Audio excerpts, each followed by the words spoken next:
I've made my share of controversial videos on this YouTube channel, so I can already see the comment section below this video. But hear me out, this is obviously not a video comparing these two cars as rivals, right? This is more of a what car would I buy if I really had to sell my sports car? What car would I choose to replace my beloved M2? That's also practical and comfortable for the whole family, but also fun to drive for me. And I always said that if I really had to replace this car with something else, it would have to be a Porsche. Now, because this Porsche needs to be a family car, I have to choose between a Panamera, a Cayenne and a Macan.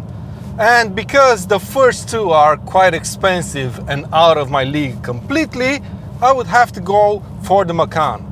And after driving all the variants of that car, I think the GTS is the best one yet.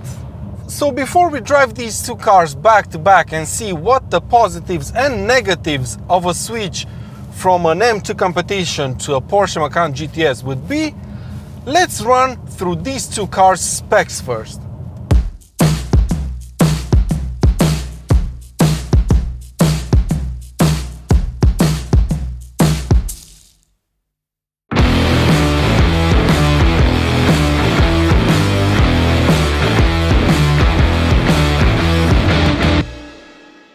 Although these two cars couldn't be more different, they do have a few things in common. Both have 6-cylinder twin-turbo engines under the bonnet, both are equipped with 7-speed double-clutch transmissions, and both have 4 seats.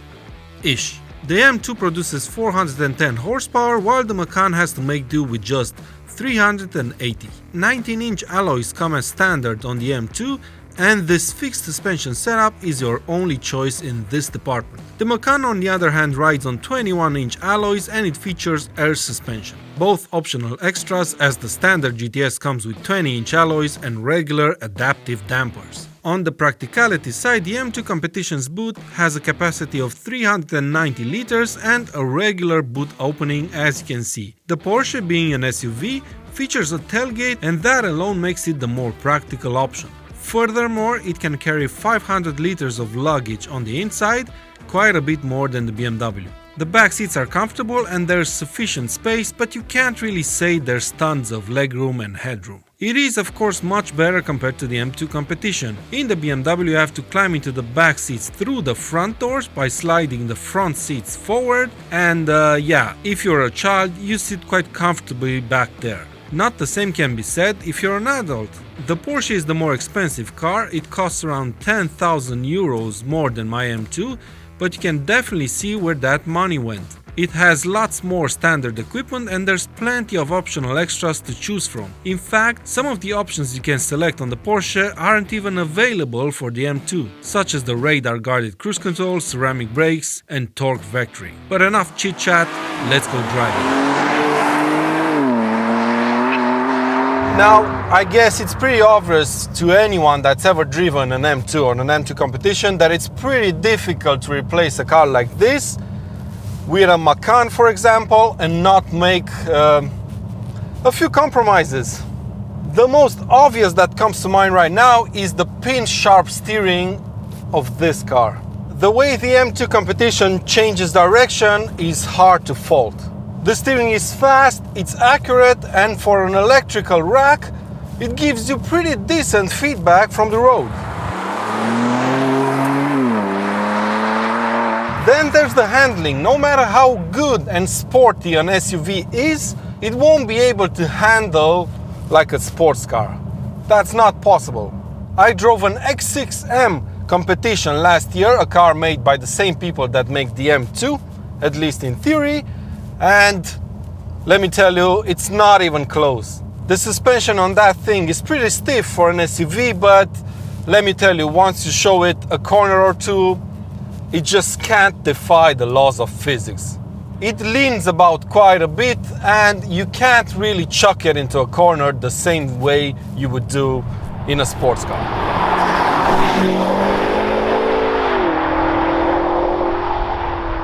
And finally, the last compromise you'll have to make is, well, specialness, if that's even a word.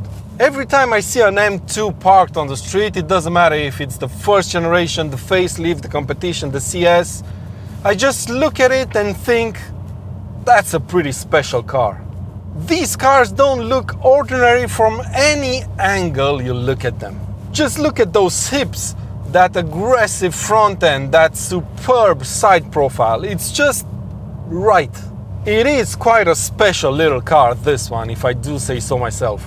And while the Macan is, in my opinion at least, a pretty cool car, there's very little details that set the GTS apart from the standard Macan. I mean, don't get me wrong, it's not bad if your intention is to fly under the radar and have a sleeper car, but for us sports car fans, looks matter quite a lot, don't they?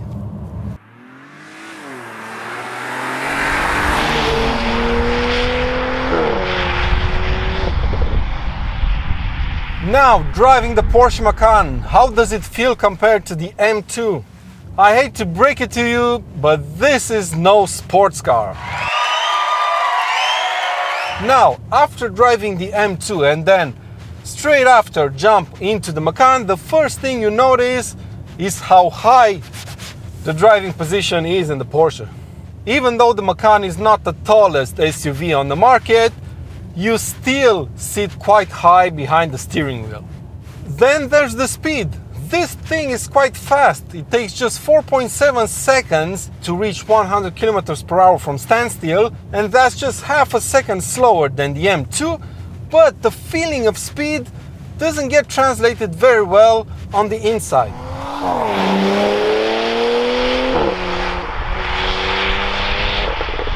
In the M2, if you put your foot down, the back starts to dance around on the road a little bit, and the car becomes a bit of a handful until you get up to speed and the back tires start gripping to the road. It's quite fun to do that, and it's one of the best things about a rear-wheel driven sports car.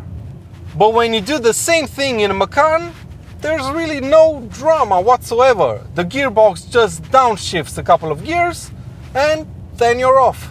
The only really exciting acceleration you can get in the Macan is when doing a launch control.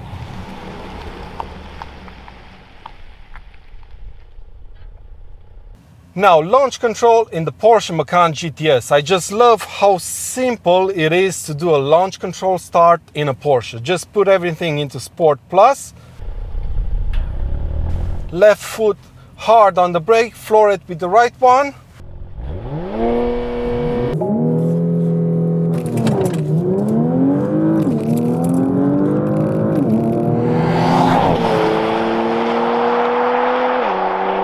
The suspension and the steering are two more areas in which you'll feel the Macan is lagging behind the M2. Not surprising, of course. Even though the steering in the Porsche is quite precise and direct, it doesn't really give you a lot of feedback from the road. It's quite numb in that department. And the suspension is quite soft even in Sport Plus mode, and it never really makes you want to push the car to its limits, as it happens in the M2 quite often. Now, how about we switch things around and I give you some more good news about the Macan. And the first one is the exhaust sound.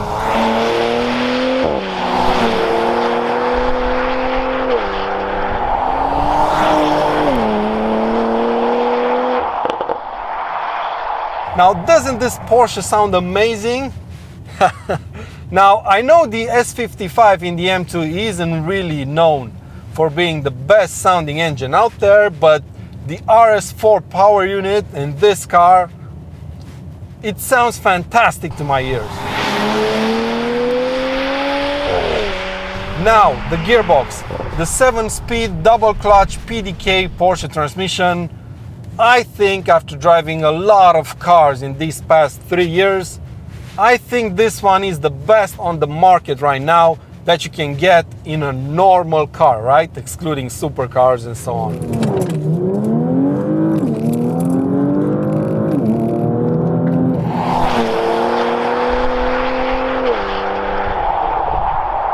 It's absolutely amazing. Manual shifts happen in an instant. It's like this car has something that can read your thoughts and then it prepares for what you're about to do. It's absolutely stunning. And if you leave this car and drive and just cruise around, it feels just like an electric car that has no gears. It's that smooth, this gearbox.